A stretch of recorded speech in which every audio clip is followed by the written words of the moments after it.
Hi mga kamaestro! This is your Maestro Keanu. And for tomorrow's event mga kamaestro, August 18, so magkita-kita tayo sa MOA Arena. Manonood tayo ng concert ng Watson Playlist. Andon ang Alamat, Horizon, G22. Kaya ba yon? And of course, my favorite Philippine P-pop group, SB19! Yeah!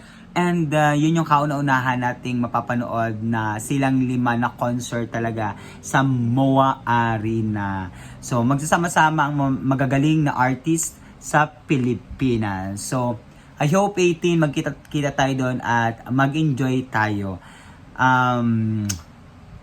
Matulog na tayo ng maga. Excited na ako! Actually, meron pa akong mga lakad bukas. Unahin muna nating magnegosyo, kumita ng pera, and then pupuntahan na lang natin sila. Malate man tayo or hindi, at least nakasecure tayo ng ticket last time. And congratulations nga pala sa mga 18 natin na madaling araw pa lang ay pumili na para makabili ng Dunkin. Diyos ko, inubos ninyo ang VIP lahat na Gen Ad na ang natira. So, sana makaabot pa tayo sa Gen Ad. Dahil sa busy ni Maestro, ay hindi na tayo nakasecure ng ticket. But it's okay. Okay lang yon. At least, bukas, kaya tayo nagpagupit para at least gwapo tayo sa video bukas.